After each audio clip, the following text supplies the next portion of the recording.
सांगू इच्छितो की जिथं हिंदू संपला तिथं लोकशाही संपली.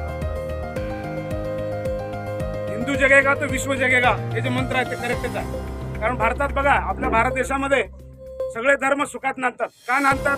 तर हा हिंदू बहुल देश आहे म्हणून सगळे धर्म सुखात नांदतात. म्हणून जिथं हिंदू संपला तिथं लोकशाही संपली. म्हणून हिंदू जगेगा तो विश्व जगेगा. ज्या बांगलादेशमध्ये आपल्या भारतीय लष्कराने आपले आयर्न लेडी इंदिरा गांधींनी स्वातंत्र्य मिळवून दिला, परंतु तो देश कब्जात नाही घेता त्यांना स्वातंत्र्य मिळवून दिला. हे आपल्या कब्जात नाही घेतले देश. भारत कुणाही देशावर अतिक्रमण केलेलं नाही. आपली संस्कृती असताना सुद्धा आपल्या हिंदू समाजावर जो अन्याय असा लाजीरवाणा, खरंच आज मानवाधिकार संघटना हिंदूवर अन्याय झाल्यानंतर आवाज उठवत नाही. कुठे गेला यांचा ना कायदा नियम? आज उत्तर पूर्व भारतामध्ये लेनिनचे पुतळे पाडण्यात आले. त्याचा भयानक राग ह्या आपल्या लिबराडूच्या लोकात आहे, मनात आहे.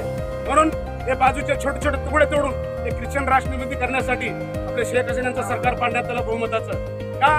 तर शेख हसीना सरकार सर्वधर्म समभाव भारतासारखं वागणूक देत होती म्हणून तो सरकार खंबीर होता. निवडून येऊन 15 महिन्यानंतर आपल्या भारतातल्या भारत विरोधी जे लोक आहेत, ते हिंदू विरोधी लोक आहेत, जॉन सोरोसचे एजंट 2 महिन्याखाली जाऊन भेटले हिंदू सरकारनं गाझा शेव गाझा म्हणून त्यांनी लेख लिहितात आपल्या ट्विटरवर. पण भारत त्यांच्या देशात चाललेल्या हिंदूच्या विरोधात अन्याय थांबवण्यासाठी एक शब्द सुद्धा त्यांनी विचारत नाहीत. आणि तो आता चाललेला जो अन्याय आहे तुम्ही डोळ्याने पाहतात.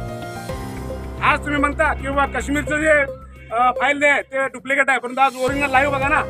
आज बांगलादेशमध्ये जे चाललेलं आहे ते लाईव्ह बघा तुम्ही. अन्यायांना साधारण असं मानवतेला काळीमा फासणारं आपल्या बांगलादेशामध्ये आपल्या हिंदू धर्मावर अन्याय होत आहे.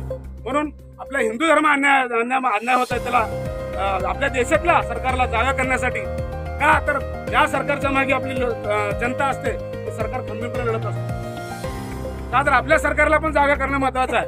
आपला मोदी सरकार का आवाज उठवत नाही बांगलादेशाच्या विरोधात, हे आम्हाला पडलेला प्रश्न आहे. म्हणून सगळी जनता एकूण आज मानवाधिकार दिवस असल्यामुळे 110 देशामध्ये आपला हिंदू समाजावर होणाऱ्या अन्यायाच्या विरोधात हा मोर्चा काढण्यात येणार आलेला आहे आज.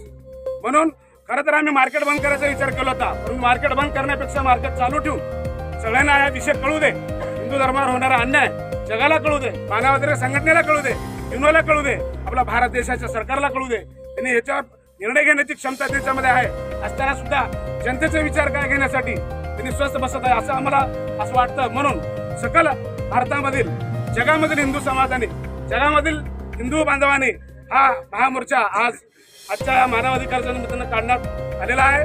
तर सर्व हिंदू भावांनी सगळे येऊन आज आपल्या या मोर्चाचा शोभा वाढवला, एकजूट दाखवला. असंच एकजूट